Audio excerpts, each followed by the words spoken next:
ऐसी ही बेहतरीन कहानियाँ सुनने के लिए केपी नॉवल चैनल को लाइक, शेयर और सब्सक्राइब करें। आने वाली कहानियों के बारे में जानने के लिए हमारे टेलीग्राम से जुड़ें। लिंक डिस्क्रिप्शन में है। BTTH डिसाइपल कैशबैक सिस्टम, अध्याय 281, खंडहर में प्रवेश। जैसे ही आकाश में गहरी और गहरी दरार दिखाई दी, इस दुनिया में भयानक ऊर्जा ने आखिरकार अपना कहर बरपाना बंद कर दिया। क्या यह एक स्थानिक दरार है? ऐसा लगता है कि खंडहर वास्तव में प्रकट नहीं हुए हैं। दूर के आकाश में अंधेरी दरार को देखते हुए जियाओ यिक्सियन ने खुद से कहा। उसने पहले भी प्राचीन ग्रंथों में ऐसी ही स्थितियां देखी थीं। कुछ खंडहर दिखाई देने पर खुद को पूरी तरह से प्रकट नहीं करते थे, केवल एक अंधेरी दरार छोड़ देते थे। हालांकि ऐसी घटनाएं दुर्लभ थीं और जियाओ यिक्सियन को यकीन नहीं था कि यह वास्तव में खंडहर का प्रवेश द्वार था। अगर उसने गलत अनुमान लगाया तो उसके पास स्थानिक दरार के अंदर जीवित रहने की ताकत नहीं थी।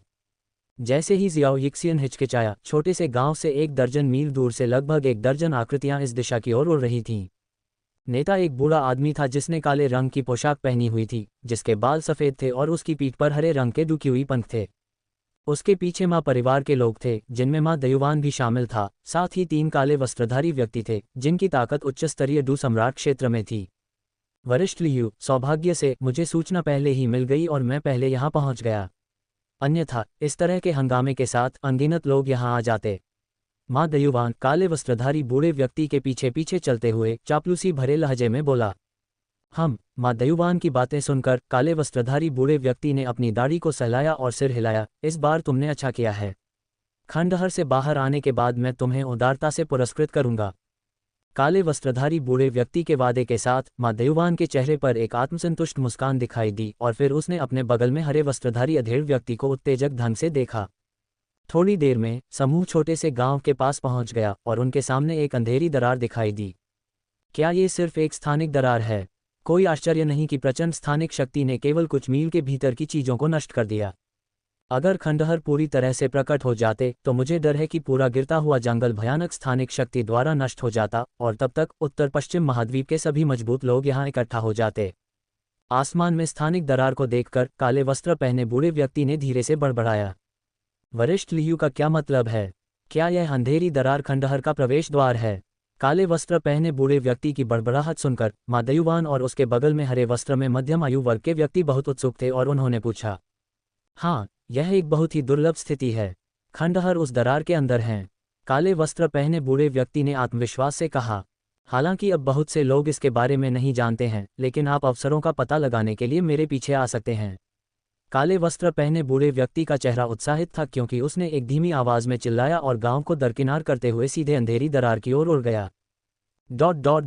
कोई आ रहा है। आसमान में विसंगति को महसूस करते हुए जियाओ यिक्सियन जल्दी से पास के जंगल में छिप गया। यह माँ दयुवान और उसका समूह है। वे यहाँ कैसे आए? कई लोगों की आकृतियों को स्पष्ट रूप से देखने के बाद जियाओ यिक्सियन ने खुद से कहा। सामने उड़ रहे बूढ़े व्यक्ति की आभा कुछ हद तक मजबूत है। क्या वह डू सम्राट की शक्ति हो सकता है? जब उसने काले वस्त्र पहने बूढ़े व्यक्ति की आभा को महसूस किया तो जियाओ यिक्सियन ने जल्दी से अपनी आभा को छिपा लिया। ... आसमान के ऊपर काले वस्त्र पहने बूढ़े व्यक्ति के नेतृत्व में समूह जल्दी से अंधेरे दरार के बगल में आ गया। हालांकि 8 व्यक्ति अंदर कदम रखे बिना बाहर ही रहे। काले वस्त्र पहने बूढ़े व्यक्ति की अभिव्यक्ति कुछ जटिल हो गई।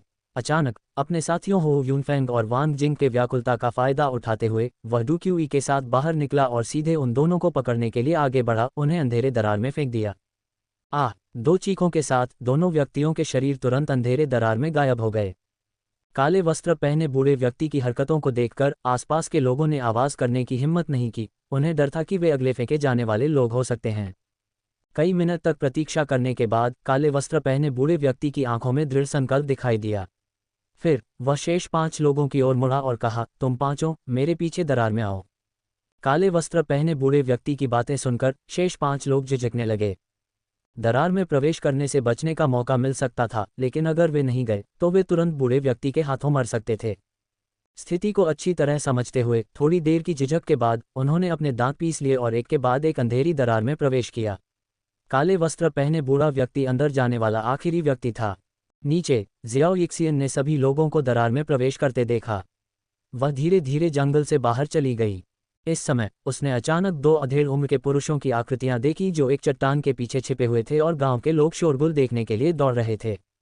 संयोग से इस समय पैंग वू और चुलियान ने भी जियाओ यिक्सियन को जंगल से बाहर आते देखा। वरिष्ठ, आप भी अंदर क्यों नहीं जाते? जियो यिक्सियन की नज़र उन पर देखकर पैंग वू ने तुरंत उसका सम्मानपूर्वक अभिवादन किया। जियो यिक्सियन धीरे धीरे दोनों पुरुषों के पास पहुंची और अपना सिर हिलाते हुए कहा, जल्दबाजी नहीं है, मैं उनके कुछ देर अंदर जाने के बाद अंदर जाऊंगी। जहां तक तुम दोनों की बात है, क्या तुम अभी भी खंडहर में प्रवेश करने के लिए तैयार हो? अगर तुम चाहो तो मैं तुम्हें वहां ले जा सकता हूं। इसे मुझे यहां तक पहुंचाने का इनाम समझो। यह जियो यिक्सियन की बातें सुनकर दोनों पुरुष बहुत उलझन में पड़ गए। उन्होंने अभी अभी आकाश में 8 शानदार आकृतियां भी देखी थीं, जो कम से कम 8 डुवान पावरहाउस थीं। अपने साधना स्तरों के साथ अगर वे अंदर जाते तो वे तोप के चारे से ज्यादा कुछ नहीं होते। दोनों पुरुषों की झिझक को देखकर जियाओ यिक्सियन ने कहा, यदि आप अंदर जाने की योजना नहीं बनाते हैं तो ये गोलियां और यह क्रिस्टल काट लें और अपने पीछे ग्रामीणों के साथ चले जाएं। क्योंकि जल्द ही और भी ताकतवर लोग आएंगे और यदि वे लापरवाही से काम करेंगे तो पूरा गांव नष्ट हो सकता है। ये कहने के बाद जियाओ यिक्सियन ने कई शीशियां और 2 मिलियन सोने के सिक्कों के मूल्य का एक क्रिस्टल कार्ड निकाला। शीशियों में कुछ गोलियां थीं जिन्हें उसने परिष्कृत किया था। जियाओ यिक्सियन ने जो कुछ निकाला उसे देखकर पैंग वू को पता था कि यह उनके लिए मुआवजा था। अपनी ताकत के साथ भले ही वे खंडहर में प्रवेश करते, वे तोप के चारे की तरह होंगे। धन्यवाद वरिष्ठ। ये पता लगाने के बाद पैंग वू ने बिना किसी हिचकिचाहट के जियाओ यिक्सियन द्वारा सौंपी गई गोलियां और क्रिस्टल कार्ड ले लिया। फिर वह मुड़ा और ग्रामीणों की ओर चल दिया। जियाओ यिक्सियन की नज़र में पैंग वू के ग्रामीणों के पास जाने और बलिष्ठ व्यक्ति से कुछ शब्द कहने के बाद सभी ग्रामीण इस जगह से दूर दिशा में जाने लगे। जब गांव वाले धीरे धीरे उसकी नज़रों से ओझल हो गए तो जियाओ यिक्सियन ने अपनी नज़र फिर से उस अंधेरी दरार पर केंद्रित कर ली। अब जब माँ देवान और बाकी लोग अंदर चले गए हैं तो उन्हें अब तक बहुत दूर चले जाना चाहिए था। ये सोचते हुए जियाओ यिक्सियन की पीठ से अचानक बैंगनी डूकी हुई पंखों की एक जोड़ी उभरी और उसकी आकृति सीधे अंधेरी दरार की ओर उड़ गई। अध्याय 282 जहर। वुल्फहेड भाड़े का समूह। जियाओ यिक्सियन की आकृति के अंधेरे दरार में गायब हो जाने के बाद आकाश के दूसरे हिस्से में अंतरिक्ष अचानक विकृत हो गया और जल्द ही मुड़ी हुई जगह से एक चांदी के बालों वाली युवा लड़की की आकृति उभरी।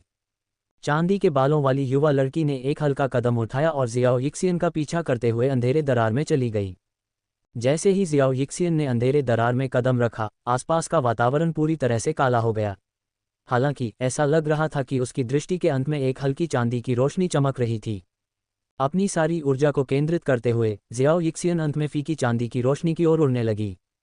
थोड़ी देर बाद एक चांदी की रोशनी की अंगूठी उसकी दृष्टि में स्पष्ट और स्पष्ट होती गई। ये चांदी की रोशनी की अंगूठी खंडहर का असली प्रवेश द्वार होनी चाहिए। एक पल सोचने के बाद जियाओ यिक्सियन ने धीरे धीरे चांदी की रोशनी की अंगूठी में कदम रखा। जैसे ही उसका शरीर पूरी तरह से चांदी की रोशनी की अंगूठी में प्रवेश किया, उसे तेज चक्कर आ गया। जब जियाओ यिक्सियन ने फिर से अपनी आंखें खोलीं तो उसने खुद को माँ देवान और उसके समूह की मौजूदगी के बिना एक विशाल घास के मैदान पर खड़ा पाया। आसपास के माहौल को देखते हुए जियाओ यिक्सियन ने उत्साह से कहा, ऐसा लगता है कि मैंने सही अनुमान लगाया। अंतरिक्ष दरार वास्तव में खंडहरों का प्रवेश द्वार है। फिर जियाओ यिक्सियन ने एक दिशा पकड़ी और अपनी पीठ पर अपने बैंगनी डू पंखों को हिलाते हुए उस दिशा की ओर उड़ी। लंबे समय तक उड़ने के बाद जियाओ यिक्सियन ने आखिरकार अपने सामने एक अंतहीन घास का मैदान नहीं देखा, बल्कि धीरे धीरे पेड़ दिखाई देने लगे और ये पेड़ आमतौर पर बाहर के पेड़ों से बहुत बड़े थे। ये जगह बहुत विशाल है। सिर्फ घास का मैदान ही लगभग 100 मील तक फैला हुआ है, जियाओ यिक्सियन ने खुद से कहा। फिर वह ऊपर के प्राचीन जंगल की ओर उड़ती रही। हालांकि जैसे जैसे वह उड़ती रही उसने अचानक देखा कि नीचे घने जंगल में अन्य जीव जीवित थे। उत्सुकता से जियाओ यिक्सियन ने अपेक्षाकृत खुला क्षेत्र पाया और जंगल में उतर गई। इस बीच एक अन्य स्थान पर जियामाडू साम्राज्य में दानव जानवर पर्वत श्रृंखला के किनारे पर किंगशान टाउन में कमर से तलवार लटकाए हुए एक सफ़ेद कपड़े पहने लड़की भीड़ भरी सड़क पर कदम रखती है और सीधे एक छोटी सी दुकान पर जाती है। लड़की के चेहरे पर नाजुक नज़ारे और दुबली पतली काया थी, जो आम लोगों से अलग एक अनोखी आभा बिखेरती थी। तलवार को मेज पर रखते हुए नालन यानरान ने अपने स्टोरेज रिंग से कई तरह के दानव जानवर के मांस के टुकड़े निकाले और उन्हें पास की मेज पर रख दिया। फिर वह जोर से चिल्लाए, बॉस, मेरे लिए दानव जानवर के मांस के इन टुकड़ों को अलग से तल लें और बाकी को आप अपने लिए रख सकते हैं। साथ ही मेरे लिए शराब का एक और बर्तन भी लाएं। ठीक है, नालन यानरान की आवाज़ सुनकर काउंटर के पीछे खड़े मजबूत बॉस ने जल्दी से वेटरों को बुलाया। मिस लेन, कृपया 1 मिनट रुकें, मैं तुरंत आपके लिए इसका इंतज़ाम कर दूंगा। दो वेटर जल्दी से आए, नालन्यानरान का गर्मजोशी से स्वागत किया और फिर दानव जानवर के मांस के कई टुकड़ों को रसोई में ले गए। दानव जानवर पर्वत श्रृंखला में प्रशिक्षण के अपने दिनों के दौरान नालन्यानरान लगभग हमेशा सुस्त वातावरण से बाहर आती थी और इस हलचल भरे किंगशान टाउन में कुछ समय के लिए आराम करती थी। आज हमेशा की तरह वह प्रसंस्करण के लिए कुछ शिकार किए गए दानव जानवर के मांस को रेस्तरां में ले आए। खाने के बाद उसने टहलने की योजना बनाई और फिर रात को आराम करने के लिए एक सराय खोजने की योजना बनाई। हालांकि जब नालन्यानरान आज रेस्तरां में पहुंची तो उसने देखा कि दो अजीब नज़रें उसकी ओर निर्देशित थीं, लेकिन इस समय उसने नज़र पर ध्यान नहीं दिया। कुछ ही देर बाद वेटर नालन्यानरान की मेज पर दानव जानवर के मांस से बने व्यंजन और अच्छी शराब का एक जार लेकर आए। मिस लेन, व्यंजन तैयार हैं, कृपया आनंद लें, वेटर ने कहा। ये सुनकर नालन्यानरान ने धीरे से सिर हिलाया। उसने मांस का एक टुकड़ा उठाया और उसे चबाया, बहुत आराम से दिख रही थी। निगलने के बाद उसने अपनी चॉपस्टिक नीचे रख दी, जल्दी से अपने लिए एक कटोरी शराब डाली और उसे पी गई। तेज शराब तेजी से उसके गले से होते हुए उसके पेट में चली गई। बढ़िया वाइन, नालन्यानरान द्वारा वाइन की तारीफ करने के बाद वह अचानक भौचक्की रह गई। वाइन में जहर है, किसने इसमें जहर डाला? उसकी नज़र हॉल में तलाशने लगी। इस बीच हा, हमें आखिरकार तुमसे निपटने का मौका मिल ही गया, सुंदरी। जैसे ही नालन्यानरान ने इधर उधर देखा, कोने के पास एक टेबल से दो कुछ हद तक भयावह आकृतियां अचानक खड़ी हो गईं। क्या तुम दोनों ने वाइन में जहर डाला था? नालन्यानरान ने कुछ कमज़ोर आवाज़ में पूछा। हाँ, ये सही है, हमने इसमें जहर डाला था, कोने के पास खड़े दो भयावह लोगों ने बिना किसी हिचकिचाहट के कहा। ये वुल्फ हेड मर्सिनरी ग्रुप है, उन्होंने वास्तव में एक छोटी लड़की को जहर दिया था। बेशर्म, अगर ये लड़की वुल्फ हेड मर्सिनरी ग्रुप के हाथों में पड़ गई तो उसका कोई भला नहीं होगा। नालन्यानरान की तरफ हो रहे हंगामे ने स्वाभाविक रूप से दूसरे ग्राहकों और दुकानदार का ध्यान आकर्षित किया। हालांकि इन लोगों ने सिर्फ कुछ शब्द कहे और नालन्यानरान की मदद करने के लिए आगे बढ़ने की हिम्मत नहीं की। 30 साल की उम्र के दो अधेड़ उम्र के पुरुष जो खड़े हुए, मुस्कुराए और नालन्यानरान के पास चले गए। फिर उन्होंने जोर से कहा, सेकंड कैप्टन को आप पर फिदा हो गए हैं, मिस। हम अपना सर्वश्रेष्ठ कैसे नहीं कर सकते? नालन्यानरान ने दोनों पुरुषों को घूरते हुए और नर्म आवाज में कहा, क्या दूसरे कैप्टन ने आपको ऐसा करने का आदेश दिया था? ये सही है, हमारे दूसरे कैप्टन ने एक बार आपकी पीठ देखी थी और उसे भूल नहीं पाए। हालांकि उसके पास आपको ढूंढने का समय नहीं था, इसलिए उसने हम भाइयों को किंगशान टाउन पर नजर रखने का आदेश दिया। आज हमने आखिरकार तुम्हें पकड़ लिया। दोनों लोगों ने कुछ भी नहीं छिपाया और नालन्यानरान को लगभग वह सब कुछ बता दिया जो वे जानते थे, क्योंकि उनकी नज़र में नालन्यानरान को पहले से ही जहर दिया गया था और उसका कोई विरोध नहीं था। बूढ़े चार, जाओ दूसरे कप्तान को खुशखबरी बताओ। उसे बताओ कि जिस सुंदरता के बारे में वह सोच रहा था वह अब हम दो भाइयों के हाथों में है। जब आदमी ने बोलना समाप्त किया तो उसने नालन्यानरान के चेहरे को छूने के लिए हाथ बढ़ाया। हालांकि तभी अचानक सभी की आंखों में एक बेहद तेज तलवार की रोशनी चमक उठी। अगले ही पल आदमी का हाथ बड़े करीने से जमीन पर गिर गया। इसके बाद एक करुण चीख सुनाई दी, आह, मेरा हाथ, तुम्हें जहर नहीं दिया गया है। इससे पहले कि आदमी अपना दूसरा वाक्य पूरा कर पाता, नालन्यानरान की दूसरी तलवार उसके हाथ में घुस गई। सफ़ेद रोशनी की चमक के साथ आदमी की छाती से खून बहने लगा और वह जमीन पर गिर गया। दूसरे आदमी ने कुछ ही कदम उठाए, इससे पहले कि उसे हंगामे का पता चले। जब वह पीछे मुड़ा तो उसकी गर्दन पर ठंडी आभा चमक उठी। अगले ही पल वह पीछे की ओर गिर पड़ा और अपने हाथों से अपनी गर्दन को ढक लिया। उसकी आंखें सदमे से भर गईं। दुकान में मौजूद अन्य लोगों की चौंकती निगाहों को अनदेखा करते हुए नालन्यानरान की आंखों में ठंडक का भाव था। वह दुकानदार की ओर मुड़ी और पूछा, वुल्फ हेड मर्सिनरी ग्रुप कहाँ है? अध्याय 283, वुल्फ हेड भाड़े के सैनिकों का सफाया। छोटी सी दुकान के अंदर दुकानदार ने सदमे की हालत में अनिच्छा से वुल्फ हेड भाड़े के सैनिकों के समूह का पता बताया। वुल्फ हेड भाड़े के सैनिकों के समूह का अनुमानित स्थान जानने के बाद नालन्यानरान ने अपनी तलवार पर लगे खून को धीरे से झाड़ा और फिर छोटी सी दुकान के बाहर चलने के लिए मुड़ी। किंगशान टाउन के बाहरी इलाके में एक मुख्य सड़क पर गेंडा सवार 7 या 8 लोगों का एक समूह आगे बढ़ा, रास्ते में अपने घोड़ों को भी आगे बढ़ाया। रास्ते में सभी राहगीर दुर्घटनावश चोट लगने के डर से जल्दी से भाग गए। ये फिर से वही आदमी है, अंकल केगांग, चलो जल्दी से चलते हैं। क्योंकि घोड़े पर सवार ये कुछ लोग आ रहे थे, सड़क के किनारे खड़ी एक हरे कपड़े पहने लड़की अचानक पीली पड़ गई और जल्दी से अपने बगल में बैठे अधेड़ उम्र के आदमी से बोली, ठीक है, चलो बस उनसे दूर रहते हैं। केगांग, अधेड़ उम्र का आदमी, बार बार सिर हिलाता रहा और फिर लड़की के साथ मुड़ गया। फिर भी घोड़े पर सवार लोगों का समूह छोटी सी दुकान के पास रुका और उनमें से एक ने जोर से चिल्लाया, क्या ये लोग ब्लड बैटल मर्सिनरी ग्रुप के नहीं हैं? हमारे वुल्फ हेड मर्सिनरी ग्रुप को देखकर तुम अपना चेहरा दिखाने की हिम्मत कैसे नहीं कर सकते? शोर सुनकर केगांग और हरे कपड़े पहने लड़की दोनों ने भौहें सिकुड़ी और पीछे मुड़ गए। घोड़े पर सवार लोगों में सबसे आगे वाला पतला आदमी केगांग और हरे कपड़े पहने लड़की पर नजर घुमाता हुआ मुस्कुराया। ओह, ये केगांग निकला। क्या तुम फिर से दानव जानवर पर्वत श्रृंखला में प्रवेश करने की योजना बना रहे हो?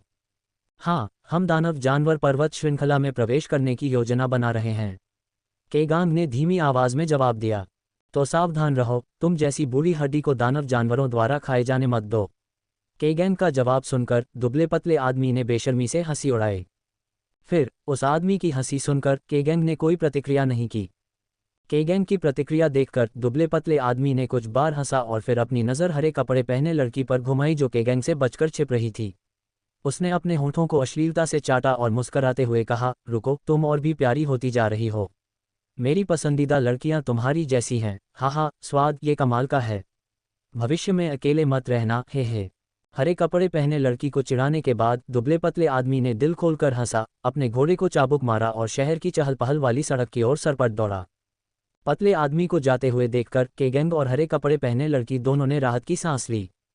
हालांकि जैसे ही दुबले पतले आदमी का घोड़ा कुछ ही दूरी पर निकल गया, अचानक सड़क पर सफ़ेद कपड़े पहने एक व्यक्ति दिखाई दिया।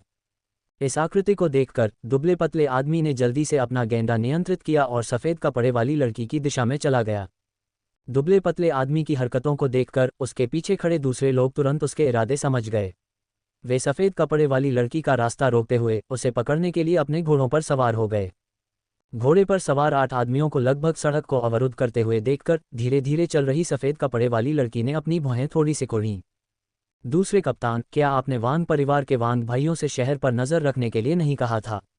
ये सुंदरता अब मुख्य सड़क पर दिखाई दे रही है और उन 2 लोगों की परछाई भी नहीं देखी गई है।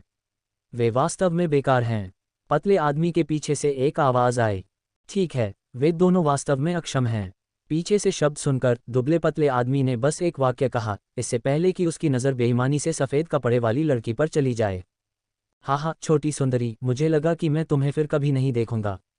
गले में अचानक एक घूंट भरते हुए दुबले पतले आदमी ने कामुकता से मुस्कुराते हुए अपना मुंह खोला। तुम गान म्यू हो, वुल्फ हेड मर्सिनरी ग्रुप के दूसरे कप्तान। सफ़ेद कपड़े वाली लड़की की आंखों में ठंडक थी और उसने ठंडे स्वर में पूछा। हाँ, मैं गान म्यू हूँ, वुल्फ हेड मर्सिनरी ग्रुप का दूसरा कप्तान। छोटी सी सुंदरी। सफ़ेद कपड़े वाली लड़की की बातें सुनकर दुबले पतले आदमी ने बड़े गर्व के साथ अपनी पहचान बताई। हालांकि इससे पहले कि वह अपनी आधी बात पूरी कर पाता, एक और ठंडी आवाज़ आई। चूंकि तुम गान म्यू हो तो नरक में जाओ। जैसे ही बर्फीली आवाज़ गूंजी, सफ़ेद कपड़े वाली महिला की तलवार अचानक खुल गई। दुबले पतले आदमी के प्रतिक्रिया करने से पहले उसका आकार घोड़े के सिर से ऊपर उठ गया और अगले ही पल उसने सीधे आगे वार किया। जब तक सफ़ेद कपड़ों वाली महिला फिर से ज़मीन पर उतरी, तब तक दुबले पतले आदमी के शरीर में कोई हलचल नहीं थी। दूसरा कप्तान। उसके बगल में सवार एक आदमी ने सिर घुमा कर देखा, लेकिन उसने जो देखा उससे वह इतना डर गया कि अपने घोड़े से गिर पड़ा। भूत। उनके चिल्लाने के बीच गान म्यू का शरीर अचानक उसके माथे से 2 हिस्सों में विभाजित हो गया और दोनों हिस्से गेंडे के दोनों ओर अलग अलग हो गए। आह, इस बेहद खूनी दृश्य को देखकर खून खराबे के आदि कई भाड़े के सैनिक इतने डर गए कि वे जल्दी से घटनास्थल से भाग गए। भागते हुए गान म्यू को मारने के बाद नालन्यानरान ने भागते हुए लोगों पर ध्यान नहीं दिया, बल्कि वुल्फहेड भाड़े के सैनिकों के समूह की ओर चलना जारी रखा। भाड़े के सैनिकों के समूह की सबसे बड़ी बुराई उसके नेता में होती है। नेता की अनुमति और अनुग्रह के बिना दूसरा कप्तान गन म्यू इतना अहंकारी व्यवहार कैसे कर सकता था? ... नालन्यानरान के चले जाने पर केगांग और हरे कपड़े पहने लड़की लिंगर, जिसने कुछ ही दूर पर यह दृश्य देखा था, कुछ भी कहने में बहुत घबरा रहे थे। इस सफ़ेद कपड़े वाली महिला की ताकत भयानक है। उसने एक पल में गन म्यू को मार डाला, जिसके पास 9 सितारा डू मास्टर की ताकत थी। लंबे समय के बाद केगांग ने अचानक आह भरी। लिंगर ने अपनी बड़ी काली आंखों से नालन्यानरान के जाने की दिशा में देखा और उसका चेहरा लालसा से भरा हुआ था। काश मैं इस बहन की तरह शक्तिशाली हो पाती तो बहुत अच्छा होता। ... वुल्फहेड मर्सिनरी ग्रुप के बेस में कप्तान म्यूशे पिछले कुछ दिनों के मुनाफे की गिनती करवा रहे थे। अचानक उन्हें कुछ याद आया और उन्होंने आंगन की ओर देखा। फिर अपनी भौहें सिकोड़ते हुए उसने जोर से गाली दी, वह आदमी गन म्यू जब भी मिशन से वापस आता है तो उसे कभी नहीं देखा जाता। वह अंततः एक महिला के हाथों मर जाएगा। हे कप्तान, तुम अभी भी दूसरे कप्तान के शौक के बारे में नहीं जानते।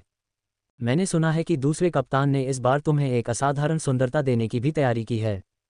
मूशे की डांट सुनकर उसके बगल में मौजूद कई भाड़े के सैनिकों ने अपने चेहरे पर मुस्कान के साथ मजाक किया। ओह, वह इस बार वास्तव में दृढ़ है, लेकिन मुझे कोई दिलचस्पी नहीं है। अपने अधीनस्थों की बातें सुनकर मूशे ने एक उदास भाव के साथ कहा। मूशे के भाव देखकर अन्य भाड़े के सैनिकों ने और कुछ कहने की हिम्मत नहीं की।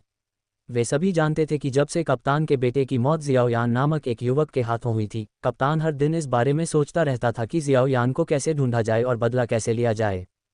अध्याय 284। जियाओयान, एक सज्जन का बदला 10 साल से भी ज्यादा देर से नहीं आता। अचानक एक भाड़े का व्यक्ति हॉल के दरवाजे से तेजी से घुसा और चिल्लाया, नेता, ये बुरा है, एक महिला मुख्य द्वार से घुस आई है। क्या? ये सुनते ही हॉल में तुरंत हलचल मच गई। म्यूशे भी इस खबर से स्तब्ध रह गई, लेकिन जल्द ही अचानक सीधी होकर बैठ गई और जोर से पूछा, क्या ये सिर्फ एक व्यक्ति है? सिर्फ एक? भाड़े के सैनिक ने भयभीत चेहरे के साथ उत्तर दिया। एक अकेली महिला हमारे भाड़े के मुख्यालय पर हमला करने की हिम्मत कैसे कर सकती है? म्यूशे का चेहरा तमतमा गया, क्योंकि उसे लगा कि उसने गलत सुना है। मैं देखना चाहता हूं कि कौन इतना अंधा है कि हमारे वुल्फहेड भाड़े के सैनिकों पर अकेले हमला करने की हिम्मत कर सकता है। अपने मुंह को थोड़ा सा हिलाते हुए म्यूशे ने ठंडी हंसी उड़ाई, फिर एक गंभीर चेहरे के साथ वह हॉल से बाहर चला गया। म्यूशे और उसका समूह जल्दी से हॉल पार कर सामने के आंगन की ओर बढ़ गया। जैसे ही वे सामने के आंगन के गेट पर पहुंचे, म्यूशे ने बाहर से 2 धीमी आवाजें सुनी और फिर 2 भाड़े के सैनिकों की लाशें गेट पर गिर गईं। ये दृश्य देखकर म्यूशे की आंखें लाल हो गईं और उसके दिल में एक हत्या का इरादा फैल गया। मेरे वुल्फहेड भाड़े के सैनिकों को चोट पहुंचाने की हिम्मत कौन कर सकता है? उन्हें आसानी से माफ नहीं किया जा सकता है। एक दहाड़ के साथ म्यूशे जल्दी से आंगन में भाग गया और जैसे ही वह अंदर गया, उसकी दृष्टि के क्षेत्र में एक सफ़ेद आकृति दिखाई दी। जो भाड़े के सैनिक उस पर झपट पड़े, वे उसके खिलाफ एक भी कदम नहीं उठा पाए। वह महिला अपने बगल में मौजूद सभी लोगों को लात मारते हुए चली गई। जल्द ही शेष भाड़े के सैनिक म्यूशे की तरफ पीछे हट गए। ये देखकर कि एक दूष स्तर का साधक आखिरकार प्रकट हुआ था, नालन यानरान की नज़रें मूशे की ओर मुड़ गईं। उसकी आवाज़ ठंडी थी, क्या आप वुल्फहेड मर्सिनरी ग्रुप के नेता मूशे हैं? वास्तव में मैं मूशे हूँ। वुल्फहेड मर्सिनरी ग्रुप को आपसे कोई शिकायत नहीं है, मैडम। आपने मेरे इतने सारे लोगों को क्यों चोट पहुंचाई है? नालन यानरान को ध्यान से देखते हुए मूशे ने उसके साधना स्तर को नहीं समझा, लेकिन उसके कार्यों को देखते हुए उसने अनुमान लगाया कि वह कम से कम दूष स्तर पर होनी चाहिए, इसलिए उसने सीधे हमला नहीं किया, बल्कि उसके कारणों को समझने की कोशिश की। बहुत हो गया, वुल्फहेड मर्सिनरी ग्रुप को आज ही भंग कर देना चाहिए, नालन यानरान ने स्पष्ट रूप से कहा।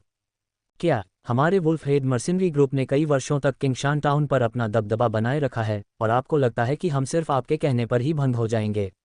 हास्यास्पद। नालन यानरान के शब्दों को सुनकर म्यूशे की आंखों में अंतहीन क्रोध जल उठा। अगले ही पल उसका चेहरा क्रोध और द्वेष से विकृत हो गया। भाइयों, मेरे साथ आओ, उसे नीचे ले जाओ। म्यूशे की भयंकर चीख के साथ आसपास के भाड़े के सैनिकों ने अपने चमकदार सफ़ेद हथियार लहराए और नालन यानरान पर क्रूरतापूर्वक हमला किया। हल्की आह भरते हुए नालन यानरान ने अपना सिर हिलाया, फिर धीरे से अपनी कीमती तलवार निकाली, उसे कुछ बार लापरवाही से घुमाया और उसके आसपास के भाड़े के सैनिक तेजी से गिर पड़े, खून छिड़कते हुए। नालन यानरान को आंगन में सभी का वध करते हुए देखकर म्यूशे की आंखों में एक भयावह नजर आई। उसने धीरे से अपना लंबा भाला उठाया और जानलेवा इरादे से प्रेरित होकर उसके भीतर का डुक्यूई तेजी से बढ़ने लगा। एक हल्का नीला डुक्यूई उसके शरीर से टूट गया, अंततः उसके शरीर के बाहर एक पतला नीला डुक्यूई कफन बन गया। एक संलग्न ऊर्जा कफन में डुक्यूई को सक्रिय करना एक पहचान है डूशे पावरहाउस। यह ऊर्जा आवरण न केवल मास्टर की रक्षा, गति और हमले को बढ़ाता है, बल्कि उन्हें अपनी आंतरिक खपत को फिर से भरने के लिए बाहरी दुनिया से ऊर्जा को बेहतर ढंग से अवशोषित करने की अनुमति भी देता है। इसलिए लगभग हर डूशी की लड़ाई में पहली कार्रवाई उनके डुक्यूई कफन को बुलाना है। मर जाओ। एक दहाड़ के साथ म्यूशे जमीन पर गिर गया और उसका शरीर एक गोली की तरह नालन यानरान की ओर चला गया। उसके हाथ में भाला भाले की रोशनी की कई चमक पैदा कर रहा था, जो सीधे उसकी बर्फ सफ़ेद गर्दन पर निशाना साध रहा था। इस शक्तिशाली हमले को आते देख नालन यानरान के मुंह से तिरस्कार की मुस्कान निकल आई। जिस क्षण से वह वुल्फहेड मर्सिनरी ग्रुप के बेस में दाखिल हुई, उसने अपने शरीर के अंदर डुक्यूई का इस्तेमाल भी नहीं किया था। उसने सिर्फ अपनी बेहतरीन तलवारबाजी से भाड़े के सैनिकों के एक समूह को हराया था। इस समय म्यूशे के हमले का सामना करते हुए नालन यानरान की तलवार पर धीरे धीरे एक हल्की नीली चमक उभरी। जैसे ही नीली चमक चमकी, तलवार से एक नीली तलवार की किरण निकली, जो आक्रमण कर रहे म्यूशे की ओर बढ़ गई। डुक्यूई ने एक आकृति बनाई और उसे बाहर की ओर छोड़ा। यह महिला एक ग्रैंड मास्टर है। नीली तलवार की किरण को देखकर म्यूशे की पुतलियां सदमे और डर से फैल गईं। अगले ही पल जैसे ही नीली तलवार की किरण आगे बढ़ी, म्यूशे के भाले की अविश्वसनीय रूप से कठोर नोक आसानी से टूट गई और उसके बाद तलवार की किरण ने उसकी गर्दन भी काट दी। बूम! म्यूशे का सिर जमीन पर गिरता देख नालन्यानरान को घेरने वाले भाड़े के सैनिकों ने एक एक करके अपने हथियार गिरा दिए और उसके सामने घुटने टेक दिए। उनकी आंखें भय से भर गईं। हमें छोड़ दो, सीनियर। दया की याचना नालन्यानरान के कानों तक पहुंची। इस क्षण से मैं किंगशान टाउन में वुल्फहेड भाड़े के सैनिकों के समूह का नाम फिर कभी नहीं देखना चाहता। इन शब्दों को पीछे छोड़ते हुए नालन्यानरान ने अपनी तलवार म्यान में रखी और दूर चली गई। डेमन बीस्ट पर्वत के अंधेरे जंगलों में पहले स्तर की चोटी पर एक फ्रॉस्ट हॉन्ट वुल्फ, जिसने अभी अभी एक रक्त खाने वाले चूहे को खाया था, गर्व से अपने फर को संवार रहा था। लेकिन तभी उसके बगल के घने जंगल से भयंकर शक्ति से भरी एक मुट्ठी अचानक आई जो उसके सिर पर निशाना साध रही थी। खतरनाक आभा को महसूस करते हुए फ्रॉस्ट हॉन्ट वुल्फ ने चीख मारी और सफ़ेद ठंडी हवा का एक झोंका छोड़ा। दुर्भाग्य से सफ़ेद ठंडी हवा ने शक्तिशाली मुट्ठियों को रोकने के लिए कुछ भी नहीं किया, जिसने एक पल में फ्रॉस्ट हॉन्ट वुल्फ के सिर पर प्रहार किया, जिससे उसका सिर फट गया और खून और मस्तिष्क पदार्थ हर जगह बिखर गए। एक ही मुक्का मारकर फ्रॉस्ट हॉन्ट वुल्फ को हराने के बाद आकृति ने अपना सिर थोड़ा ऊपर उठाया, जिससे जियाओ यान का सुंदर चेहरा सामने आया, जो दानव जानवर पहाड़ों में साधना कर रहा था। अब एक महीने पहले की तुलना में जियाओ यान अधिक मजबूत लग रहा था और उस पर खून की हल्की गंध भी थी। इस महीने अपने गुरु याओ लाओ से प्रशिक्षण की बढ़ी हुई तीव्रता के साथ जियाओ यान को हर दिन कम से कम 10 शीर्ष प्रथम श्रेणी के दानव जानवरों का शिकार करना था। इस शैतानी प्रशिक्षण ने उसे बदल दिया था। आखिरकार रक्तपात का बपतिस्मा कुछ हद तक सभी को बदल देता है। संक्षेप में, इस महीने की साधना ने जियाओ यान की समग्र शक्ति को लगभग दोगुना कर दिया था। अपनी सभी बाधाओं को दूर करने के बाद 2 सितारा डूशे को हराना असंभव नहीं था। इस महीने में जियाओ यान ने एक दूसरे दर्जे के राक्षस जानवर को आमने सामने मार गिराया था, उसकी साधना के परिणामों को मापा था। उसकी ताकत का आकलन करने के बाद जियाओ यान के दिमाग में एक अधेड़ उम्र के आदमी का भयावह चेहरा उभरा। मूशे, एक सज्जन का बदला 10 साल बाद भी देर से नहीं आता। अब हमारे हिसाब किताब चुकाने का समय आ गया है। खुद से बुदबुदाते हुए जियाओ यान किंगशान टाउन की ओर चलने लगा। अध्याय 285, प्रस्थान टैगोर रेगिस्तान की ओर। कुछ ही समय में जियाओ यान ने खुद को एक भीड़ भरे शहर की चहल पहल भरी सड़कों पर चलते हुए पाया। अपने आसपास के शोर को सुनकर जियाओ यान, जो कई महीनों से समाज से कटा हुआ था, खुद को सोचने से रोक नहीं पाया। मनुष्य वास्तव में सामाजिक प्राणी है। उसने सोचा कि अगर उसे जंगल में अकेले दशकों बिताने पड़े तो क्या वह अभी भी बोल पाएगा। अपना सिर हिलाते हुए और इस अजीब विचार को खारिज करते हुए जियाओ यान ने अपनी पीठ पर काले कपड़े में लिपटे भारी रूलर को थपथपाया, एक गली के कोने पर खड़ा हो गया और चारों ओर देखा। एक पल सोचने के बाद उसने एक राहगीर को रोका और किंगशान टाउन में वुल्फहेड मर्सिनरी ग्रुप के स्थान के बारे में पूछताछ की। माफ़ कीजिए सर, क्या आप जानते हैं कि वुल्फहेड मर्सिनरी ग्रुप कहाँ तैनात है? जियाओ यान ने शांति से पूछा। वुल्फहेड मर्सिनरी ग्रुप? जियाओ यान का सवाल सुनकर राहगीर थोड़ा स्तब्ध हुआ, फिर हंसा। युवक, वुल्फहेड मर्सिनरी ग्रुप शहर के दक्षिण की ओर तैनात था, लेकिन कुछ दिन पहले वे भंग हो गए। भंग हो गए? जियाओ यान राहगीर के जवाब से हैरान रह गया। सर, क्या आप जानते हैं कि वुल्फहेड मर्सिनरी ग्रुप क्यों भंग हो गया और उनके नेता मूशे कहाँ चले गए? जियाओ यान ने उत्सुकता से पूछा। ऐसा लगता है कि आप लंबे समय से किंगशान टाउन नहीं गए हैं। किंगशान टाउन के लगभग हर निवासी वुल्फहेड मर्सिनरी ग्रुप के बारे में जानते हैं। उनके नेता मूशे को कुछ दिन पहले ही उनके अपने बेस पर एक सफ़ेद पोशाक वाली महिला ने सिर कलम कर दिया था। उसके बाद सफ़ेद पोशाक वाली उस महिला ने घोषणा की कि उसे उम्मीद है कि किंगशान टाउन में वुल्फहेड मर्सिनरी ग्रुप का नाम फिर कभी नहीं सुनना पड़ेगा। राहगीर ने विस्तार से बताया। क्या मूशे मर गई? ये सुनकर कि मूशे मर गई है, जियाओ यान को यकीन नहीं हुआ कि उसे कैसा महसूस होगा। किंगशान टाउन में आने का उसका उद्देश्य मूशे से बदला लेना था, लेकिन किसी ने उससे पहले ही बदला ले लिया था। थोड़ी देर बाद जियाओ यान ने एक कड़वी मुस्कान के साथ अपना सिर हिलाया, आह भरते हुए। मूशे को एक ही वार में मार देने से ऐसा लगता है कि उसने वाकई किसी दुर्जय, किसी शक्तिशाली वरिष्ठ को उकसाया है। जियाओ यान के अवचेतन में मूशे को मारने वाली सफ़ेद पोशाक वाली महिला की उम्र काफ़ी ज़्यादा होगी। हे, जियाओ यान की आहें सुनकर राहगीर ने हंसते हुए कहा, युवक, तुमने गलत अनुमान लगाया। मूशे को मारने वाली सफ़ेद पोशाक वाली महिला कोई वरिष्ठ विशेषज्ञ नहीं है, वह सिर्फ 16 या 17 साल की लग रही थी। 16 या 17? ये सुनकर जियाओ यान बेचैन हो गया। सफ़ेद पोशाक वाली महिला उसकी ही उम्र की थी। फिर भी वुल्फहेड मर्सिनरी ग्रुप में अकेले घुसने और मूशे को सीधे मारने के लिए उसके पास कम से कम 5 या 6 सितारा डूशे की साधना होनी चाहिए। गुरु, सफ़ेद वस्त्र पहने उस महिला में अवश्य ही अविश्वसनीय प्रतिभा होगी। एक पल सोचने के बाद जियाओयान ने अचानक अपनी अंगूठी के अंदर याओ लाओ से कहा। अंगूठी के अंदर जियाओयान के शब्दों को सुनकर याओ लाओ की आंखों में चिंतनशील भाव प्रकट हुआ। याओ लाओ ने राहगीर का वर्णन भी सुना था और सभी विवरणों ने उसे दानव जानवर पर्वत में एक आकृति के बारे में सोचने पर मजबूर कर दिया। अगर वह वही होती तो म्यूशे को मारना वास्तव में कोई समस्या नहीं होती।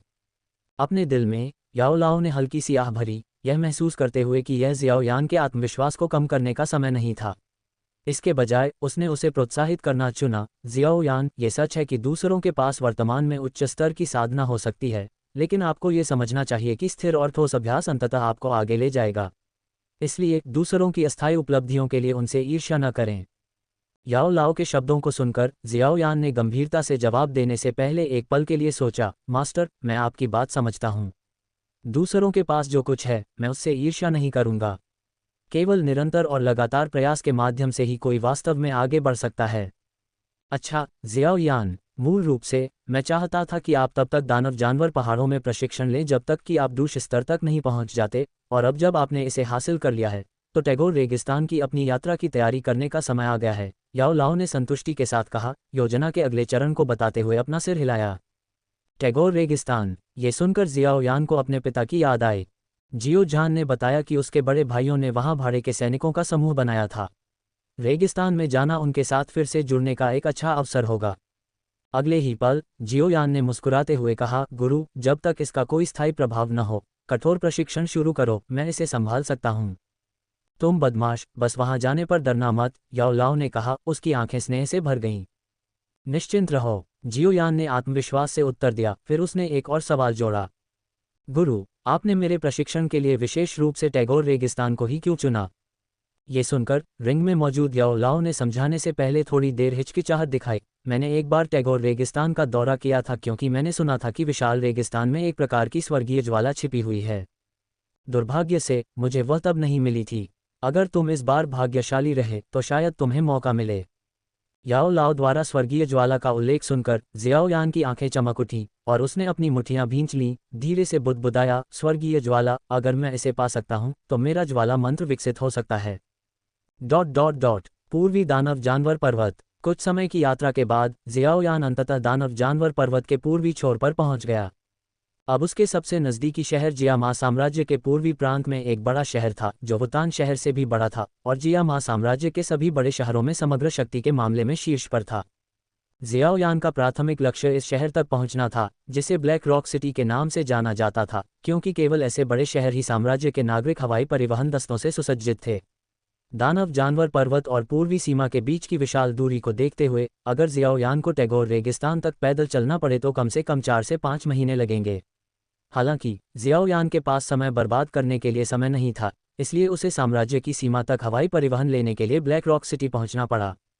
जियाओयान, मुझे आश्चर्य है कि क्या ब्लैक रॉक सिटी में कोई अल्केमिस्ट एसोसिएशन है? अगर है तो आपको ये देखने की कोशिश करनी चाहिए कि क्या आप दूसरे दर्जे के स्तर तक पहुंच सकते हैं, याओ लाओ ने अचानक कहा जब जियाओयान तलहटी की ओर बढ़ रहा था। अल्केमिस्ट एसोसिएशन में जाओ। जियाओयान चौंक गया। उसने पूछा, क्या इससे मेरी अल्केमिस्ट के रूप में पहचान उजागर नहीं होगी?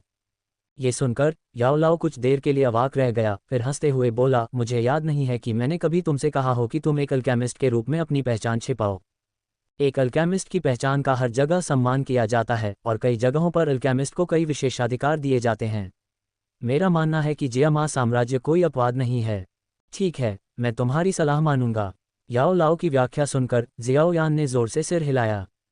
जिज्ञासा बढ़ गई। हालांकि उसकी ओर मुड़ते हुए उसने ज़ूलैन की आंखों में एक गहरी सतर्कता देखी, क्योंकि वह अचानक प्रकट होने वाले भाड़े के सैनिकों के समूह को देख रही थी। ज़ूलैन जब तक समूह शहर में प्रवेश नहीं कर गया तब तक थोड़ा शांत हो गया और जियाओयान से फुसफुसाया, युवा मास्टर जियाओयान, वे सबसे बड़े भाई के भाड़े के सैनिकों के समूह से थे। हाँ, सबसे बड़े भाई का भाड़े का समूह, क्या अजीब नाम है। जियाओयान हंसी में फूट पड़ा, भाड़े के सैनिकों के समूह के नाम पर टिप्पणी करते हुए। जियाओयान की लापरवाह हंसी सुनकर ज़ूलैन के चेहरे पर चिंता दिखाई दी और उसने चेतावनी दी, मास्टर जियाओयान, आपको यहाँ इस तरह से बात नहीं करनी चाहिए। अगर कोई जानबूझकर सुन लेता है और सबसे बड़े भाई के भाड़े के सैनिकों के समूह के लोगों को बता देता है तो ये हमारे लिए बड़ी मुसीबत बन सकता है। ओह, इसके बारे में बात करने की भी अनुमति नहीं है। क्या वे इतने शक्तिशाली हैं? जू लैन और अन्य लोगों के व्यवहार को देखते ही जियाओ यान की जिज्ञासा और भी गहरी हो गई। यह एक लंबी कहानी है। युवा मास्टर जियाओ यान, चलो तब तक प्रतीक्षा करते हैं जब तक आप नेताओं जियाओ डिंग और जियाओली से नहीं मिलते, और फिर हम सबसे बड़े भाई के भाड़े के समूह के बारे में बात कर सकते हैं। जू लैन ने धीरे से आह भरी, उसकी अभिव्यक्ति उदास थी।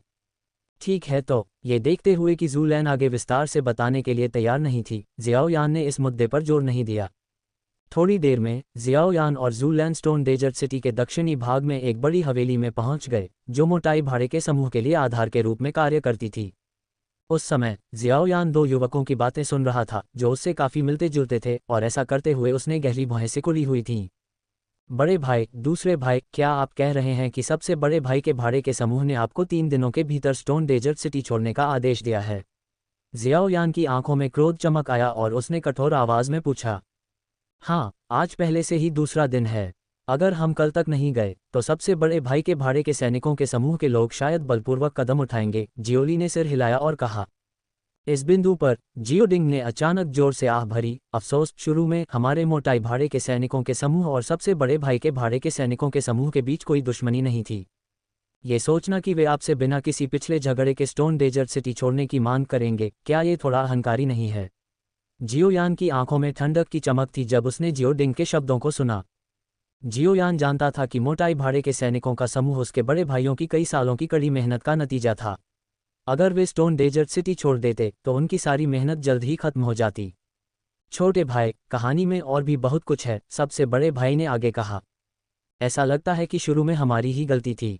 कुछ समय पहले सैंड मर्सिनरी ग्रुप के नेता ने देखा कि सबसे बड़े भाई के मर्सिनरी ग्रुप कितनी तेजी से बढ़ रहा था। वह मेरे पास आया और सबसे बड़े भाई के मर्सिनरी ग्रुप को बाहर निकालने के लिए गठबंधन बनाने की इच्छा जताई। मैंने उस समय कुछ कारणों से सहमति जताई थी। जियोडिंग ने स्थिति के लिए अग्रणी घटनाओं का विवरण दिया। दो भाड़े के सैनिकों के बीच गठबंधन ने इस स्थिति को क्यों जन्म दिया है? जियोयान ने हैरान होकर पूछा।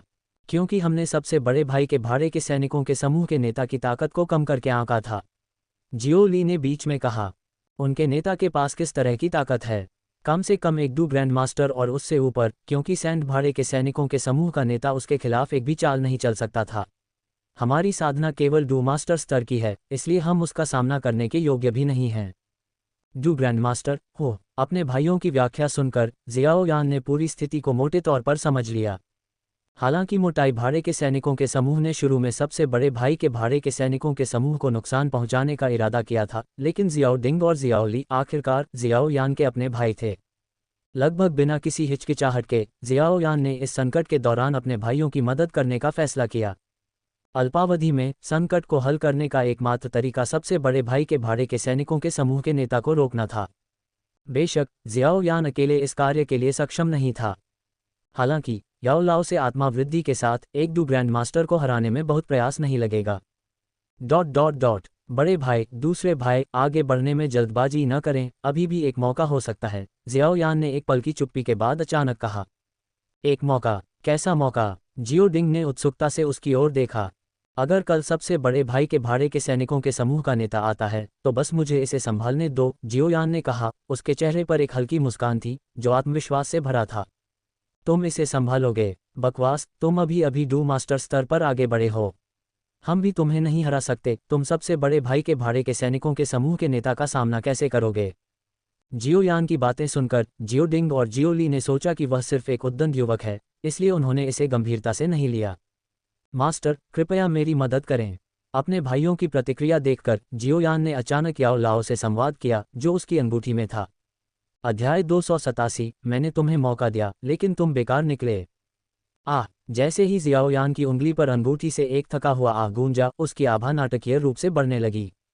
कुछ ही क्षणों में उसने एक डू स्पिरिट स्तर की आभा प्रदर्शित की। यह क्या है? हमारे छोटे भाई की साधना इतनी तेजी से क्यों बढ़ गई है? जियाओ डिंग और जियाओली जियाओयान के अचानक परिवर्तन से स्पष्ट रूप से चौंक गए। उनकी आंखें अविश्वास से भर गईं। जियाओ डिंग और जियाओली के चेहरों पर भाव देखकर जियाओयान के होंठ थोड़े मुड़े और उसने शांति से कहा, बड़े भाई, दूसरे भाई, अब क्या आपको लगता है कि मेरे पास ताकत है?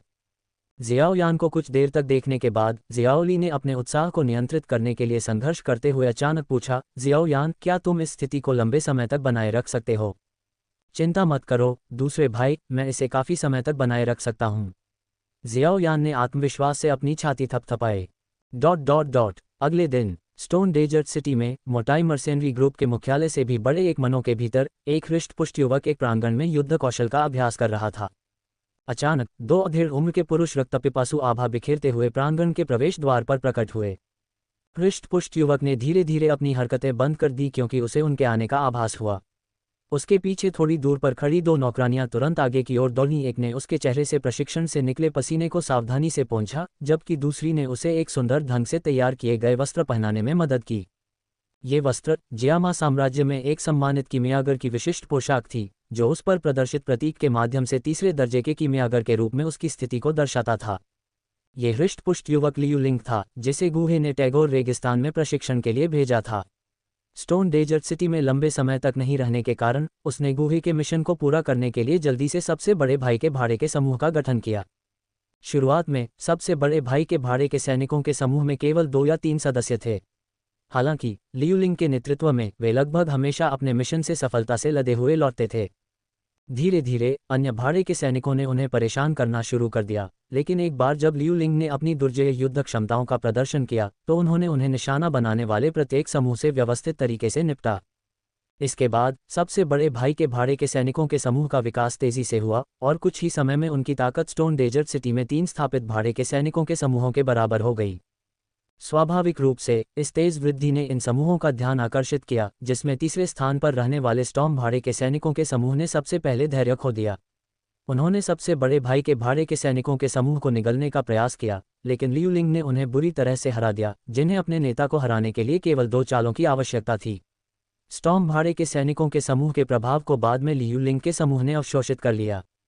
इसके बाद लियू लिंग पर सैंड मर्सेनरी ग्रुप और मोटाई मर्सेनरी ग्रुप ने मिलकर हमला किया।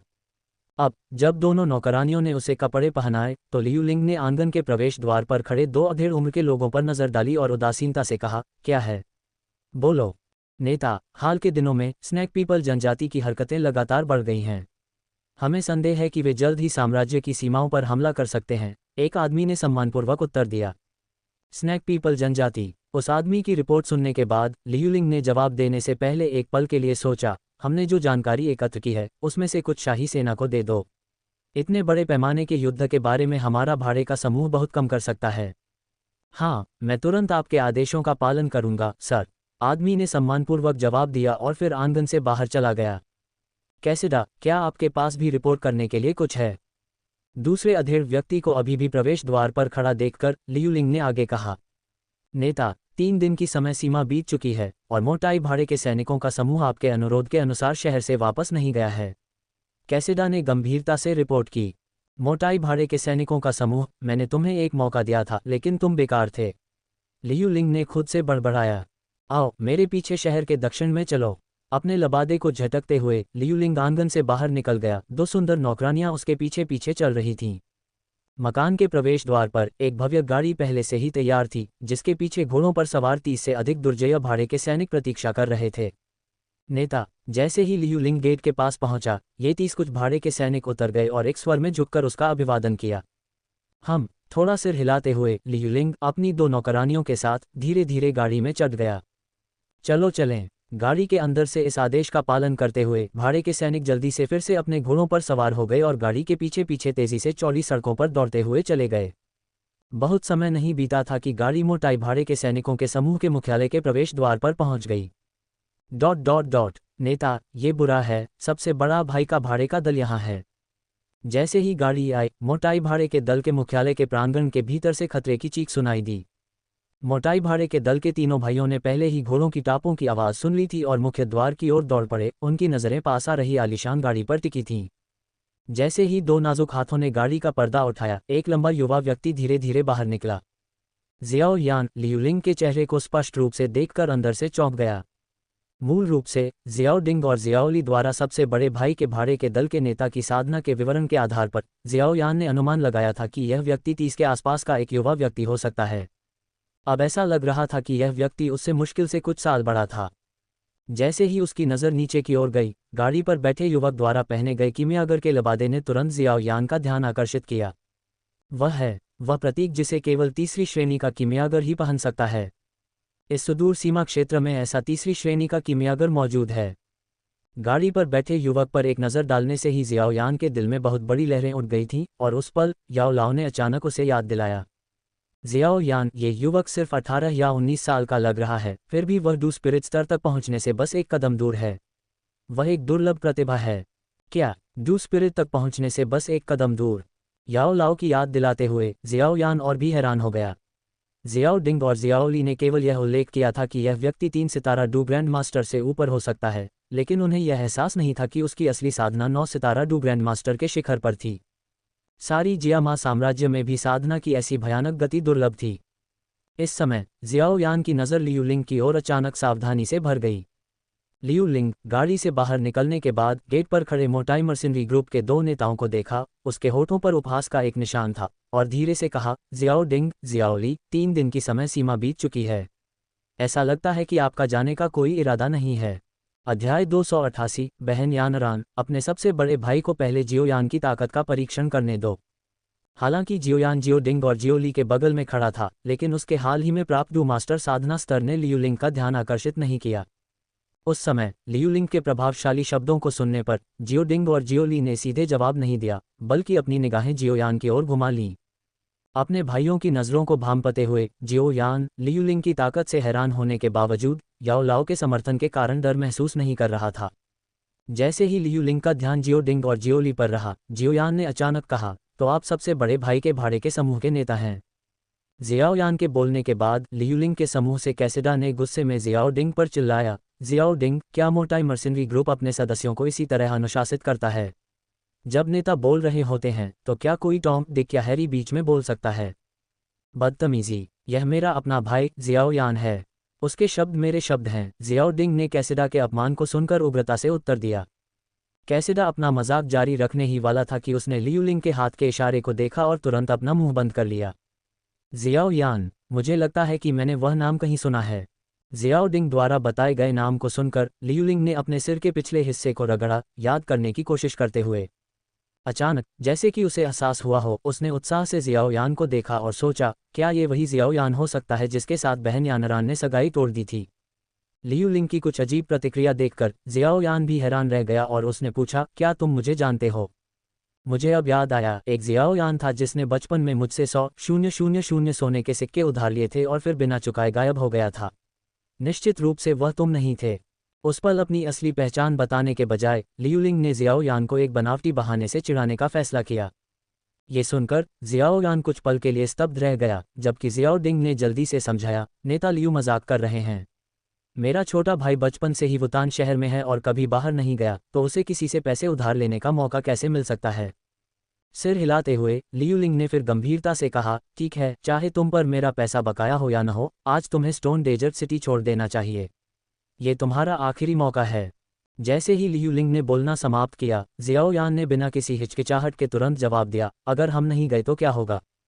जियाओ यान की बातें सुनकर लियू लिंग के चेहरे पर झुंझलाहट के भाव दिखे और उसने ठंडे स्वर में कहा, अगर तुम नहीं गए तो मुझे तुम्हें बाहर ले जाना ही पड़ेगा। ये कहने के बाद लियू लिंग की आभा शक्तिशाली रूप से फूट पड़ी और पलक झपकते ही वह तीनों जियाओ भाइयों के सामने आ गया। इस महत्वपूर्ण क्षण में जियाओ यान की आभा भी नाटकीय रूप से बढ़ गई, एक पल में डू स्पिरिट स्तर तक पहुंच गई। लियू लिंग ने जियाओ यान की शक्ति में असामान्य उछाल को देखा, उसने जल्दी से अपनी लात वापस ले ली और वहीं रुक गया। डू स्पिरिट स्तर, जियाओ यान से निकलने वाली आभा को महसूस करते हुए लियू लिंग ने कोई डर नहीं दिखाया, फिर भी थोड़ा मुस्कुराया, ऐसा लगता है कि तुम उनकी निर्भरता हो। सही, आज मेरे साथ तुम मोटाई भाड़े के समूह की घास के एक पत्ते को भी नहीं छू पाओगे। याओ लाओ से आत्मा संवर्धन के साथ जियाओ यान पूरे आत्मविश्वास के साथ बोला। हालांकि लियू लिंग को नहीं पता था कि जियाओ यान ने ऐसी साधना कैसे हासिल की, लेकिन उसे यकीन था कि यह शक्ति जियाओ यान की अपनी नहीं थी। बहन यानरान, मुझे, तुम्हारे सबसे बड़े भाई को, आज जियाओ यान की ताकत का परीक्षण करने दो। एक खामोश आह के साथ लियू लिंग की अभिव्यक्ति गंभीर हो गई। अगले ही पल लियू लिंग के हाथ की हथेली में एक बैंगनी लौ दिखाई दी। जैसे ही बैंगनी लौ उभरी, एक चील का आकार लेते हुए ऐसा लगा जैसे चील की चीख की आवाज़ आसपास के लोगों को सुनाई दे रही हो, और अजीब तरह से पानी की लहरों जैसी लहरें उसके चारों ओर लहराने लगीं। लियू लिंग की हथेली से निकलती बैंगनी लौ को देखकर जियाओ यान ने अपना आश्चर्य व्यक्त किया, एक स्वर्गीय लौ। यह कोई स्वर्गीय ज्वाला नहीं है, बल्कि केवल एक विशेष जानवर की ज्वाला है। याओ लाओ ने उसे रिंग के भीतर से सही किया। हालांकि एक जानवर की ज्वाला रखने से आपके भीतर ज्वाला मंत्र थोड़ा विकसित हो सकता है। यह महसूस करते हुए कि यह एक जानवर की ज्वाला थी, जियाओयान ने धीरे से कहा, कुछ समय से टैगोर रेगिस्तान में एक स्वर्गीय ज्वाला को खोजने की खोज में था, लेकिन एक झलक भी नहीं मिली। लियू लिंग के पास ऐसी ज्वाला देखकर स्वाभाविक रूप से उसके अंदर थोड़ी ईर्ष्या पैदा हुई।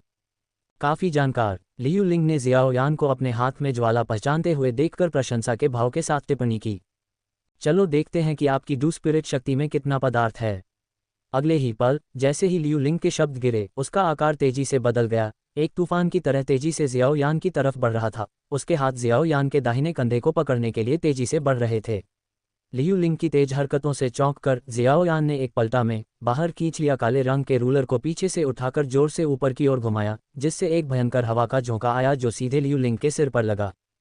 तुरंत प्रतिक्रिया करते हुए लियू लिंग ने अपने पंजे को हथेली में बदल लिया, जियाओयान के कंधे पर प्रहार किया और बल का उपयोग करके हमले के रास्ते से हट गया। धमाका! विशाल काला रूलर जमीन पर जा गिरा, जिससे मोटाई मर्सिनरी ग्रुप के मुख्यालय के सामने सतह पर एक जोरदार दरार और एक दरार बन गई। अभी अभी वार करने के बाद जियाओयान अपने कंधे पर लगे प्रहार से कराह उठा। उसकी नज़र लियू लिंग की ओर और अधिक गंभीर होती जा रही थी। डू ग्रैंडमास्टर की साधना के साथ, लेकिन इतनी सघन डू क्यूई रखने वाले इस युवक के पास बहुत ठोस आधार है। याओ लाओ की आवाज़ अचानक जियाओयान के कानों में गूंजी, क्योंकि दोनों फिर से अलग हो गए। स्थिति को समझते हुए जियाओयान ने और समय बर्बाद न करने का फैसला किया। ऐसा लगता है कि मुझे वह चाल चलनी होगी, उसने खुद से कहा। ज्वाला विभक्त सुनामी। जैसे ही जियाओयान का धीमा मंत्र उसके दिमाग में गूंजा, आसपास की हवा में तुरंत ही एक चिलचिलाती आग की विशेषता वाली ऊर्जा भर गई। जियाओयान ने जो काला शासक उठाया था, वह धीरे धीरे एक ज्वलंत लाल चमक में लिपट गया। डू तकनीक की तुलना करने की योजना बना रहे हैं? फिर मुझे डर है कि आप निराश होंगे। जियाओयान की तैयारियों को देखने के बावजूद लियू लिंग उसे रोकने के लिए आगे नहीं बढ़ा, बल्कि अपने हाथों से एक सील बनाना शुरू कर दिया, क्योंकि जियाओयान अभी अपनी गति को इकट्ठा कर रहा था। सिंदूर पक्षी सील। लियू लिंग की चीख के साथ उसके हाथ में मौजूद धुंधली सील अचानक एक चमकदार लाल रंग की रोशनी के साथ फट गई। तभी जियाओयान के विशाल शासक से कई मीटर लंबी लाल रोशनी का एक अर्धचंद्र निकला, जो अविश्वसनीय गति से लियू लिंग की ओर बढ़ रहा था। अध्याय 289। लड़ाई तेज हो गई।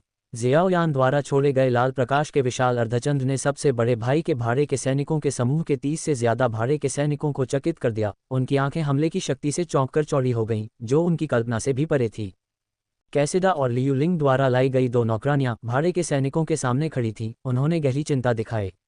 उन्होंने लियू लिंग को कई बार कार्रवाई करते हुए देखा था और उनकी ताकत के बारे में सामान्य समझ थी, लेकिन उन्होंने पहले कभी इस तरह के दुर्जय हमले का सामना नहीं किया था।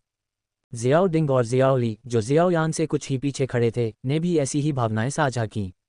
जियाओयान के हमला शुरू करने से पहले ही वे एक दर्जन कदम पीछे हट चुके थे, फिर भी ऊर्जा की तीव्र गर्मी अभी भी उन तक पहुंच रही थी। क्या छोटा भाई बहुत आगे निकल गया? इस स्तर का हमला? जियाओ डिंग ने भयावह लाल चमक को देखते हुए बड़बड़ाया।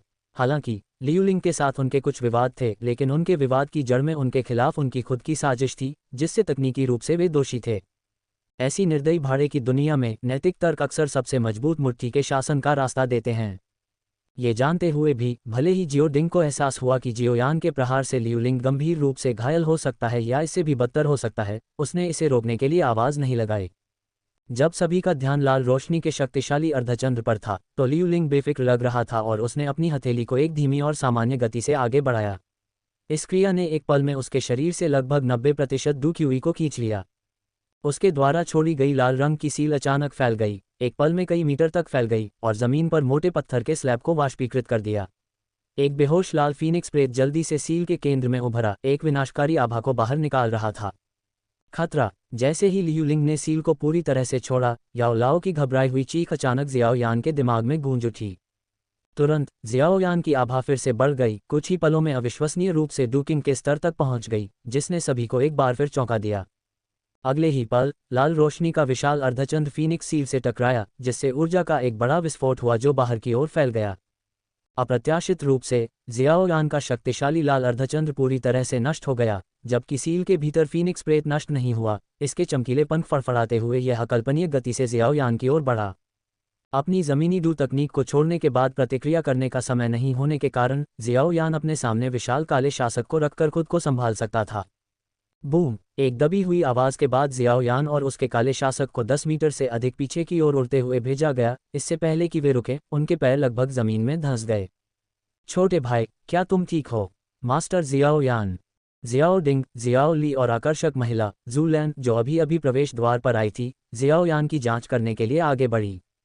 छींटे। खुद को स्थिर करते हुए जियाओयान ने अचानक एक और लाल खून थूक दिया। छोटा भाई। जियाओयान को खून थूकते देख जियाओ डिंग और अन्य लोग और भी चिंतित हो गए। जियाओ डिंग और जियाओली को देखकर मुस्कुराते हुए जियाओयान ने अपने मुंह से खून पोंछा और कुछ कमजोर आवाज में कहा, हाहा बड़े भाई, दूसरे भाई, तुम्हारा छोटा भाई मजबूत है, मैं अभी नहीं मर रहा हूं। ये टिप्पणी करने के बाद जियाओयान की नज़र धीरे धीरे लियूलिंग की ओर मुड़ गई। जैसे ही लियूलिंग शक्तिशाली पृथ्वी स्तरीय वर्मिलियन बर्ड सील को छोड़ने के बाद थक कर जमीन पर बैठा, उसकी डुक्यूई लगभग समाप्त हो गई। लड़ाई की तीव्रता स्पष्ट हो गई। उसकी 2 नाजुक नौकरानियां उसके बगल में थीं, जो उत्सुकता से उसके शरीर से पसीना पोंछ रही थीं, जबकि कैसिडा और अन्य भाड़े के सैनिक हथियार खींचे, सतर्क और सुरक्षात्मक पहरे पर खड़े थे। ये बहुत भयानक दू तकनीक है, जियाओयान ने सावधान नज़र से कहा जब उसने लियूलिंग को देखा, जो बैठा हुआ था और अपनी ताकत वापस पाने की कोशिश कर रहा था। जियाओयान को इस बात का पूरा एहसास था कि अगर याओ लाओ ने समय रहते अपनी साधना को डू राजा के स्तर तक नहीं बढ़ाया होता, तो वह अब तक मर चुका होता। उसने जो चाल चली वह संभवतः धरती स्तर की उन्नत डू तकनीक थी।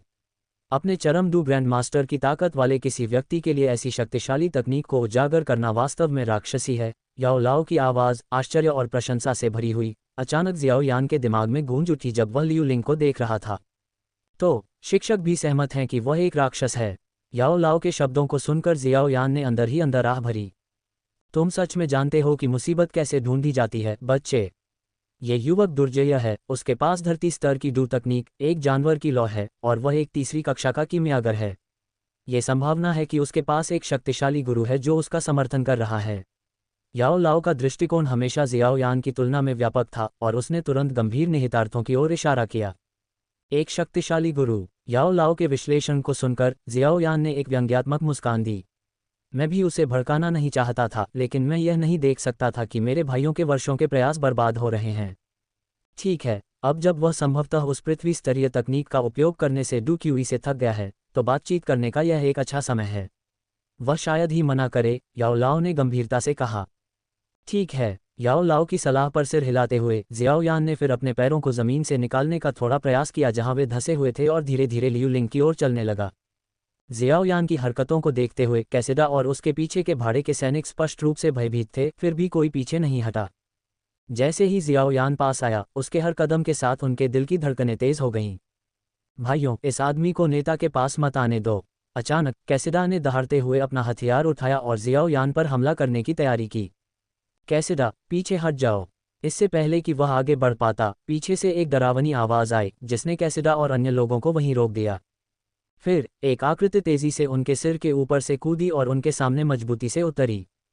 छाया को पहचानते हुए कैसिडा और अन्य लोगों ने पाया कि यह सब बहुत ज्यादा है परिचित। नेता। अध्याय 290 संरक्षक। नेता। लियूलिंग को अपने सामने आते देख कैसिडा ने बड़ी भावना से कहा, नेता, आपका डुक्यू अभी तक ठीक नहीं हुआ है, अपने भाइयों को आपके लिए मोर्चा संभालने दें। अन्य भाड़े के सैनिकों ने भी एक स्वर में चिल्लाया, हाँ नेता, आप पीछे जाकर आराम करें, हम आपको कुछ समय देंगे। जियाओयान की तरफ सबसे बड़े भाई के भाड़े के सैनिकों के समूह के भाड़े के सैनिकों को देखकर, जो अपने नेता के लिए मरने के लिए तैयार थे, वह काफी भावुक हो गया। इतने सारे भाड़े के सैनिकों से ऐसी वफादारी को प्रेरित करने में सक्षम होने से पता चलता है कि लियूलिंग एक सभ्य व्यक्ति था। हालांकि चूंकि वे अब दुश्मन थे, जियाओयान जानता था कि वह नरमी नहीं बरत सकता। एक खामोश आह के साथ जियाओयान की आभा बढ़ गई और उसके हाथ में काला शासक एक बार फिर से उग्र लाल रंग में बदल गया। मेरे शब्दों का अब कोई महत्व नहीं है न? सभी नीचे उतरो। एक पल की खामोशी के बाद लियूलिंग ने अचानक भाड़े के सैनिकों को अपने पीछे आने का आदेश दिया। सामान्य परिस्थितियों में लियूलिंग ने पहले ही उन्हें हमला करने का आदेश दे दिया होता, लेकिन लड़ाई डुकिंग के स्तर के करीब होने के कारण उन्हें भेजना मौत की सजा होगी। लियूलिंग का आदेश सुनकर कैसिडा ने एक पल के लिए अपनी भावनाओं से संघर्ष किया, लेकिन अंततः लियूलिंग की इच्छा के अनुसार भाड़े के सैनिकों को पीछे हटने के लिए प्रेरित किया।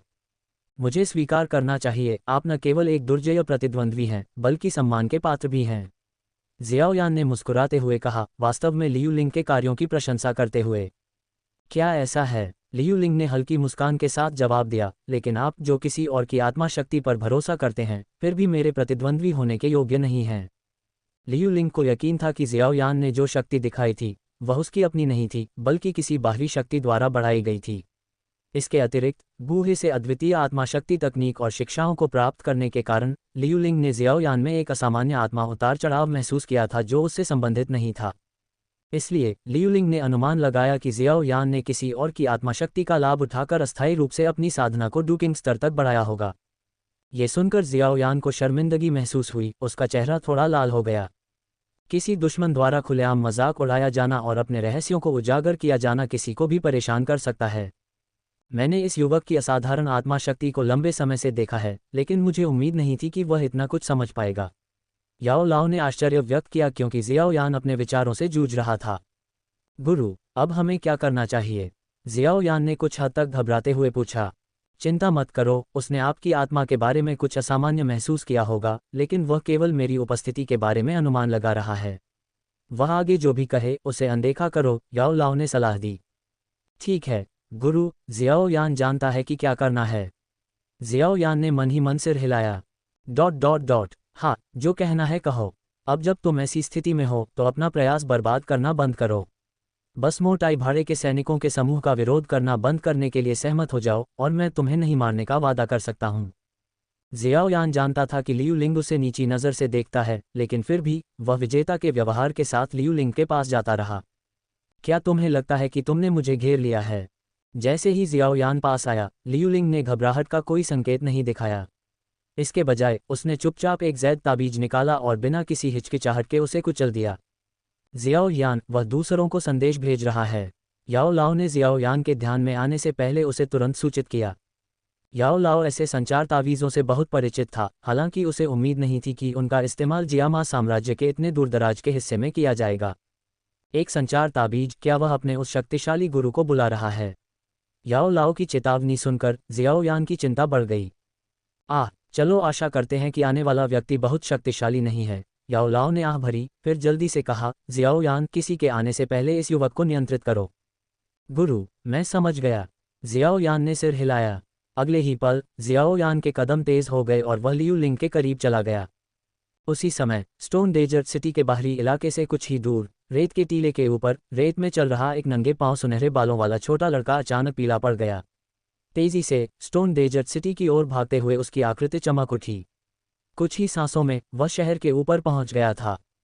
तुरंत शहर में हर किसी के दिल में एक जबरदस्त उपस्थिति भर गई। लोग मोटाई मर्सिनरी ग्रुप के ऊपर आसमान में मंडराते नंगे पांव सुनहरे बालों वाले छोटे लड़के को देखकर हैरान रह गए। वह आसमान में ऐसे चल रहा था जैसे उसके पास कोई पंख या इसी तरह की कोई सहायता न हो। 7वें स्तर का राक्षस जानवर, याओ लाओ ने रोमांचित होकर कहा जैसे ही छोटा लड़का दिखाई दिया। उसने कभी उम्मीद नहीं की थी कि इतनी दूर की जगह पर वे 7वें स्तर पर डुजोंग पावरहाउस के बराबर एक जानवर को आकर्षित कर सकते हैं। शिक्षक, क्या आप कह रहे हैं कि यह छोटा लड़का 7वें स्तर का राक्षस जानवर है? ये भयानक है, किसी ने कहा। लड़के की आभा से अभिभूत जियाओ यान के कदम रुक गए। अगले ही पल आसमान में अचानक दिखाई देने वाला सुनहरे बालों वाला लड़का तेजी से लियू लिंग के पास चला गया। भाई लियू, क्या हुआ? लियू लिंग के पास पहुंचते ही छोटे लड़के ने अपनी बचकानी आवाज में पूछा। जियाओ जिन, तुम यहाँ बहुत जल्दी पहुंच गए हो। लियू लिंग ने अजीब तरह से मुस्कुराते हुए लड़के के सिर को थपथपाते हुए कहा। 1 महीने से भी ज्यादा समय पहले रेगिस्तान में एक अभियान के दौरान लियू लिंग का सामना सर्प जनजाति के एक शक्तिशाली सदस्य से हुआ था। सर्प जनजाति के व्यक्ति ने उसे पूरी तरह से पराजित कर दिया था जब तक कि जियाओ जिन प्रकट नहीं हुआ और उसने हमलावर को तेजी से हरा दिया। तब से लियू लिंग ने जियाओ जिन से कुछ चीज़ें सीखने में कामयाबी हासिल की थी।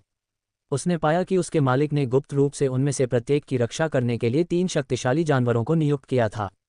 ये जानते हुए कि जियोजिन को पूरे दिन गुप्त रूप से उसकी रखवाली करनी पड़ती है, लियू लिंग को लगा कि यह लड़के के लिए बहुत उबाऊ है।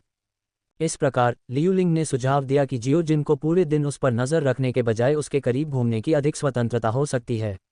जियोजिन ने लियू लिंग के सुझाव को खुशी से स्वीकार कर लिया और जल्द ही उसे एक संचार जेड टोकन दिया ताकि उसे महत्वपूर्ण क्षणों में बुलाया जा सके।